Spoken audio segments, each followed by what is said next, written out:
Celui que nous allons écouter maintenant, à qui je vais donner la parole, c'est véritablement ce qu'on appelle un tycoon. On va dire le tycoon des tycoons. Très jeune, comme vous pouvez le constater, mais déjà si puissant. Par ailleurs, à la tête d'un grand conglomérat qu'on appelle McDan Group of Companies, présent dans plusieurs secteurs d'activité. Donc, quand on parle de la zone de libre-échange continentale africaine, on parle évidemment des tycoons comme eux. Comment est-ce qu'ils perçoivent donc la zone de libre-échange aujourd'hui? Déjà, qui nous présente un peu ce qu'il fait. Nous lui disons déjà grand merci parce qu'il est venu malgré un agenda véritablement contraint. On sait très bien que pour les hommes d'affaires, time is money, mais malgré tout ça, il a pris de son temps pour venir à la tête d'une forte délégation en plus. Alors, je vais donner la parole donc à M. Daniel Macorlé pour nous dire quelques mots par rapport donc au sujet qui nous rassemble. From Ghana. Yeah, coming from Ghana. Voilà. Thank you very much, Mr. Moderator. I want to thank the organizers of this event. I salute the women because when you want to talk about the continental free trade, there is no way you can talk about continental free trade without our women. My only problem with my women is they have to move from SMEs to big businesses. And I'm also happy on this panel we have the financiers are here. Now you will be able to access good financing from Afrism, from AFDB, from AFC. There are opportunities now to scale up. Before I start my submission, the reason why I salute women is about 3 years ago, I tried a model. I'm a salt miner. I've been in logistics for 30 years, shipping both air, sea, and land. I've been in it for 30 years. My last business is a salt mine. I have the biggest salt mine in Africa. In the community where I produce the salt, I pick about 1,000 women, and I gave $3 million. They should pick the money, do business interest-free. I was surprised to notice that 97% of the women came back to pay the money, no collateral, nothing. They came back to pay. Because if you pick, let's say, 100,000, you can come back to pick 200,000. But they were very honest, very faithful, and very assuring. So for me, at that particular moment, my heart, I always salute women. When we want to talk about the continental free zone enclave, for me, the private sector, we stand to gain a lot. We are talking about breaking barriers to trade in Africa. I believe that it shouldn't be only the politicians, it shouldn't be only the policymakers, it shouldn't be only the boardroom, the conferences, but we're getting to a point where we have to step up our game and move.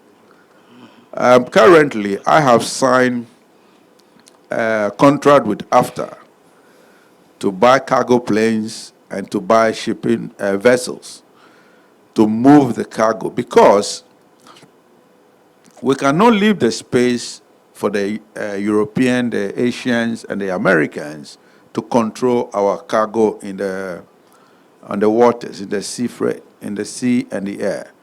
Because when you want to talk about global trade, 80% of global trade is marine movement. So how do we move? We're talking about continental free trade, we're talking about access to funding, we're talking about education, we're talking about everything. After everything, Should we allow France to control the sea for us? Do we allow America to control the sea for us, or do we allow China to control the air for us? We need to take the continental free trade as our own. So for me, I'm advocating for one African shipping line. I'm revamping the Black Star Line. The Black Star Line, you all know, I'm revamping it maybe within the next 2-3 months. I'll procure ships to be able to move in the African continent. As we speak, if you want to move cargo from Abidjan to France, it's easier than moving cargo from Abidjan to Senegal. If you want to move in the African continent, that's so difficult. And you are talking about young population. 70% of African population is the youth. We are talking about moving $3.4 trillion among the African continent, trading among ourselves. We are talking about 1.6 billion people doing business among ourselves. So the potential is here. What do we do? Do we still have to sit here because of freight issues? We harvest our raw materials, we send it to Europe. For Europe to produce there, we become consumers. The advantage here is a continental free trade. We have to take advantage of what is happening. Both financial institutions, individuals, wherever you are sitting, it is yours. We have to control our own. One of the things I'm very happy this panel are discussing about capacity. What capacity do we have? How do we build our capacity? How do we look at our competitive cost advantage? What is Ivory Coast doing? What is Ghana doing? What is South Africa doing? What is Kenya doing? How can we have a strong synergies between this country? The next billionaires in the world are going to come from the African continent. The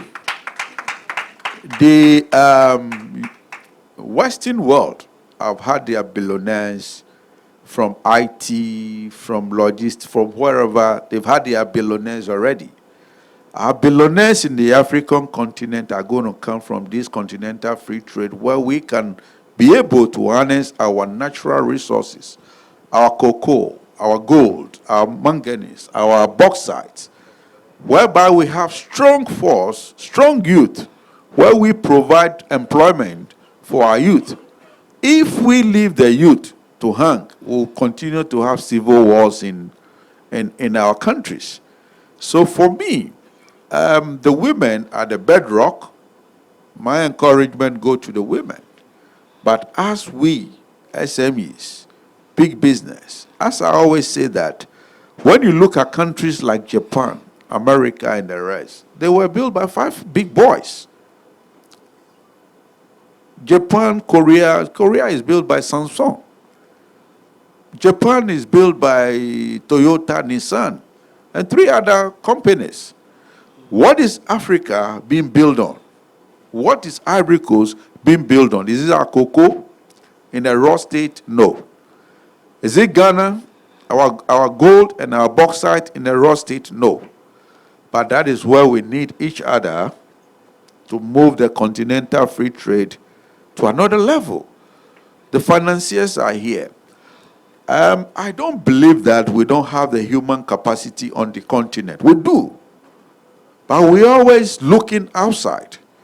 I believe my mother was an illiterate. My mother trained me. My mother had never been to school before.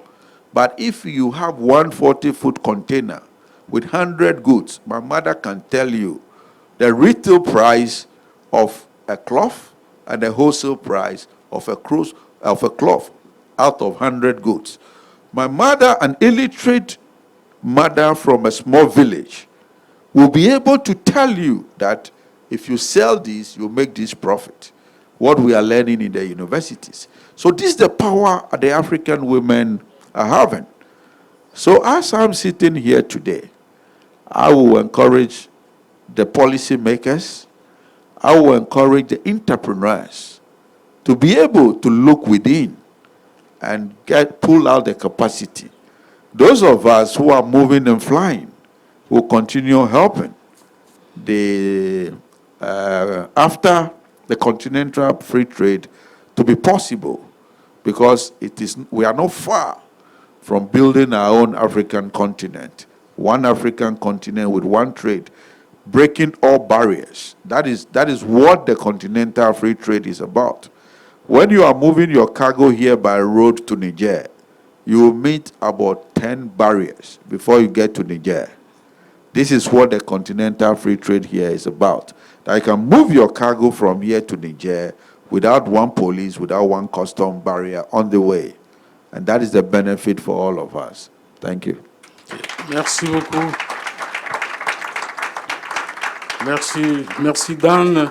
Alors j'ai lu une de vos tribunes dans laquelle vous disiez ceci, que c'était véritablement incroyable, unbelievable comme vous l'avez dit, que dans un continent comme l'Afrique, où il y a tant de ressources agricoles, où il y a tant de ressources minières, minérales, le bauxite, le platinum, le lithium et autres, qu'on puisse être à un niveau de 2%, de représenter 2% du commerce mondial avec tout ce que nous avons. Alors qu'il y a la possibilité d'aller beaucoup plus loin. Ça, c'est quelque chose de vraiment fondamental. Et vous disiez que c'était véritablement incroyable et que c'était à nous, c'est d'autres générations, à notre génération de pouvoir changer les choses. Nous avons un instrument comme la zone de libre-échange continentale africaine. Est-ce que vous avez le sentiment, vous, homme d'affaires, que les choses vont dans la bonne direction et qu'on va pouvoir lever toutes les contraintes, pas seulement tarifaires, mais également énormément de contraintes non tarifaires? Est-ce que vous pensez que nous empruntons le bon chemin? Qu'est-ce qu'il faut faire pour la suite? I believe we are on the right track, but too slow because of our politics. I believe the policies are there. You know, Africa, we like speaking too much French. I would like speaking too much English. Movement become a problem. I believe that, you see, so far as the will is there. I always say that. My mother told me that if you don't take your own self serious, nobody take you serious. That's what my mother taught me. We as Africans, businessmen, businesswomen, we have to take ourselves serious. If we take ourselves serious, the Europeans will take us more serious. If we continue running to them with all this wealth that we have in Africa, we will still struggle. Do you think they want us to succeed? It's not their interest to make us succeed. Immediately we succeed, they will suffer. So they will make sure that you struggle. So your question is spot on. We are on the right track. We are on the right track. Even the financiers, even to release the money is difficult. If you go to a bank to take a loan, when a Lebanese come, they will give it to the Lebanese man. When an Indian comes, they will give it to the Indian man. But if you're African, you join the queue, and they will ask you to bring your leg. When you give the bank your leg, they will ask you to bring your hand. You give the bank your hand, they will ask you to bring your head. After you give the bank your head, then before you realize all your body is in there. So, moderator, your question, we are ready. But the politics is not helping us too much. But we will surely get there. We are on the right track. Merci beaucoup pour cet optimisme.